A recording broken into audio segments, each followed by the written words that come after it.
Assalamualaikum warahmatullahi wabarakatuh.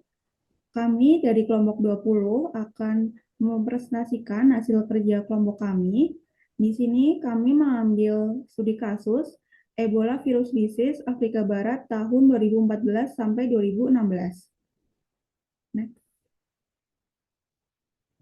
Oke, nama anggota dari kelompok kami, saya sendiri Eka Rahmalia dengan NIM 213-23261, Abid Faris Prakoso 213-23265, dan Nurul Naimah 213-23267. Oke, bagian pendahuluan. Virus Ebola pertama kali ditemukan pada tahun 1976 di Republik Demokratik Negara Kongo. Virus Ebola muncul kembali di Afrika Barat di tahun 2014. Wabah Ebola meluas dari Afrika Barat ke Afrika Timur hingga Afrika Tengah. Akibat cepatnya virus Ebola ini menyebar, menyebabkan jumlah kematian Ebola telah melampaui semua kasus yang dilaporkan sebelumnya dari semua wabah penyakit. Pada 8 Agustus 2014, Organisasi Kesehatan Dunia atau WHO menyatakan bahwa situasi di Afrika Barat memburuk dan darurat kesehatan internasional. WHO juga mendesak semua otoritas untuk mengambil tindakan yang diperlukan dengan wabah Ebola yang melanda wilayah tersebut. Selain merugikan kesehatan seseorang, masalah juga berdampak pada masyarakat, khususnya di bidang sosial, ekonomi, kemanusiaan, politik, dan keamanan yang signifikan. Wabah yang meluas di suatu negara akan mempersulit pemerintah untuk melanjutkan agenda pembangunannya, menyebabkan ekonomi runtuh, dan mengguncang semua wilayah yang terkena dampak. Oleh karena itu, wabah Ebola menimbulkan ancaman besar bagi keamanan suatu negara. WHO dan pemerintah telah mengambil peran khusus dalam menangani wabah Ebola. Peran organisasi ini dapat dikategorikan sebagai yang paling penting. Pemerintah dan mitranya juga harus mengambil tindakan cepat untuk mengatasi masalah subregional yang ada, yang tidak lagi terbatas pada negara pandemi tertentu. Oke, jadi pembahasan akan dilanjutkan oleh teman saya. Nama Ebola diambil dari nama sebuah sungai di kota Zara, yang dimana kota tersebut merupakan kota pertama yang melaporkan adanya kasus virus ini. Virus ini dilaporkan oleh salah seorang karyawan di sebuah pabrik, yang dimana pabrik tersebut berlokasikan dekat dengan sarang kelawar. Virus ini pertama kali dilaporkan pada tahun 1976 di Sudan Selatan dengan jumlah kasus sebanyak 284 kasus dengan 151 kematian, yang kemudian dilaporkan kembali di Republik Kongo dengan 318 kasus dengan 280 kematian. Kemudian pada tahun 2014 hingga 2016, kasus virus ini kembali meningkat dengan jumlah kasus sebanyak 228.616 kasus dengan total kematian sebanyak 11.310 kasus kematian, dengan kota yang paling banyak kasus yaitu di Liberia, Guinea, dan Republik Sierra Leone.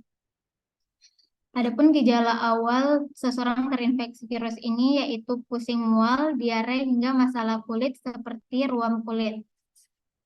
Kemudian seseorang yang terkena virus ini harus melewati masa inkubasi selama 21 hari. Kemudian Ebola menjadi ancaman keamanan internasional. Pada 14 Desember 2014, United Nations Security Council atau UNSC mengadakan pertemuan mendadak di Afrika Barat untuk membahas mengenai permasalahan virus Ebola yang terus meningkat di kawasan tersebut. Dan hasil dari pertemuan tersebut, UNSC menyatakan bahwasanya Ebola merupakan sebuah ancaman terhadap perdamaian dan keamanan internasional. Hal tersebut karena jumlah penyebaran yang terjadi begitu cepat. Seperti yang diketahui, virus ini disebarkan melalui kelawar buah, yang dimana hewan ini diketahui sebagai hewan berbahaya yang memiliki banyak virus yang dapat ditularkan ke hewan primata yang kemudian ditularkan ke manusia.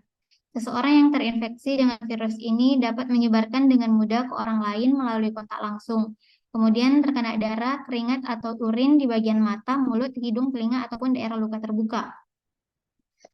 Kemudian presentasi kematian yang begitu tinggi ya, apabila dilihat dari jumlah kasus pada tahun 1976 dan 2014 hingga 2016, jumlah kasus kematian akibat virus ini bisa mencapai 50 hingga 90% di kawasan tersebut dengan presentasi yang berhasil sembuh relatif kecil. Kemudian karena fasilitas kesehatan serta tenaga medis yang tidak memadai serta obat-obatan dan vaksin yang terbatas menyebabkan banyak pasien positif virus ini berkeliaran dengan bebas tanpa dapat dipantau langsung oleh dokter sehingga menyebabkan penyebaran yang semakin menjadi-jadi. Dan yang terakhir yaitu globalisasi. Globalisasi memang memiliki dampak positif maupun negatif terhadap aspek perekonomian, keamanan, bahkan kesehatan. Akan tetapi dengan adanya infeksi yang dapat menyebar dengan cepat seperti virus Ebola, globalisasi menjadi tantangan tersendiri bagi hampir seluruh negara. Penyebaran virus ini yang semakin cepat seiring dengan adanya globalisasi serta adanya perkembangan teknologi yang semakin canggih yang dapat mempermudah perpindahan penduduk dari satu wilayah ke wilayah lainnya. Adanya perpindahan tersebut dapat menjadi ancaman bagi setiap negara, karena besar kemungkinan banyak masyarakat yang telah terjangkit virus tersebut masuk ke wilayah mereka, terutama ke wilayah dengan fasilitas kesehatan yang baik dan lengkap. Selanjutnya akan dilanjutkan oleh rekan saya. Jadi, pembahasan yang selanjutnya yaitu peran WHO terhadap epidemi Ebola.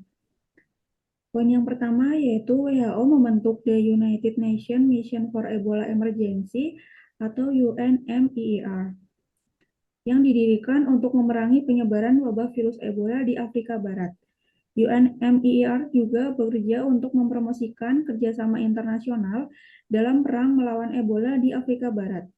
UNMER juga bertugas menentukan di mana bantuan segera paling dibutuhkan dan memastikan bantuan itu sampai tiba dengan selamat.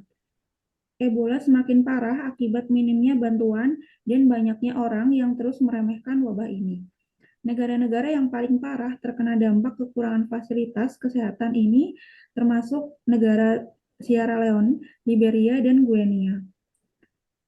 Poin yang kedua yaitu WHO, Amerika Serikat, dan Kanada bekerja sama dalam memproduksi vaksin pencegahan Ebola. Kanada menyediakan 1.000 dosis vaksin Ebola eksperimental ke Afrika Barat. Menurut Menteri Kesehatan Kanada, pengiriman ini akan membantu WHO memerangi pandemi Ebola. Ambrose juga menyatakan bahwa pemerintah Kanada berkomitmen untuk membantu mitranya di luar negeri, termasuk dengan memberikan sejumlah staf yang membantu penanggulangan wabah, dukungan keuangan, dan vaksinasi uji.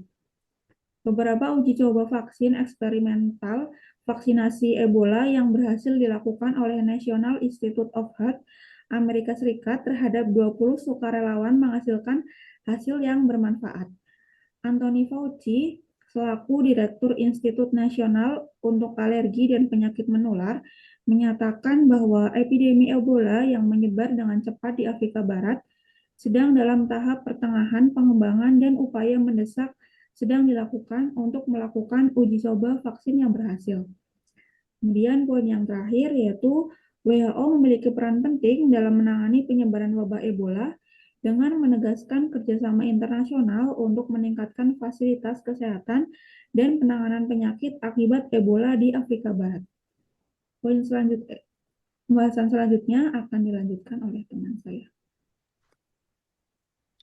Epidemi Ebola menimbulkan ancaman besar bagi kesehatan dan keselamatan global. Virus ini pertama kali diidentifikasi pada tahun 1976 dan sejak itu telah menyebabkan banyak wabah yang mengakibatkan banyak korban jiwa. Wabah terbesar tercatat di Afrika Barat pada tahun 2014 dengan jumlah kematian dan kasus yang cukup besar. Penyebaran virus yang cepat telah mengakibatkan konsekuensi yang luas, mempengaruhi berbagai aspek kehidupan sehari-hari termasuk sosial, ekonomi, politik, dan keamanan. Organisasi Kesehatan yaitu WHO telah secara aktif terlibat dalam memerangi wabah virus Ebola. Mereka bekerja sama erat dengan negara-negara yang terkena dampak, Perserikatan Bangsa-Bangsa, dan organisasi lain untuk memberikan dukungan medis dan logistik yang penting. Selain itu, WHO bertanggung jawab mengkoordinasikan penelitian dan pengembangan vaksin untuk mencegah penyebaran virus ini. Saat menghadapi wabah Ebola, sangat penting untuk menerapkan langkah-langkah pencegahan dan pengendalian yang efektif. Langkah-langkah ini harus mencakup isolasi pasien, vaksinisasi, dan peningkatan kesadaran publik. Untuk memastikan bahwa upaya ini berhasil, harus ada sumber daya dan kerjasama yang memadai antar negara untuk menyediakan peralatan medis, obat-obatan, dan dukungan logistik yang diperlukan. Untuk menjaga kesehatan dan keamanan internasional, perlu upaya kolaboratif yang kuat antar negara, organisasi internasional, dan komunitas global secara keseluruhan. Mengatasi wabah Ebola harus menjadi prioritas utama dunia, dan semua pihak harus bekerja sama untuk memerangi tantangan ini dan mencegah penyebaran virus lebih jauh. Sekian penjelasan dari saya kembalikan kepada rekan saya. Oke, jadi sekian dan terima kasih penjelasan dari kelompok kami. Kurang lebihnya mohon maaf. Wassalamualaikum warahmatullahi wabarakatuh.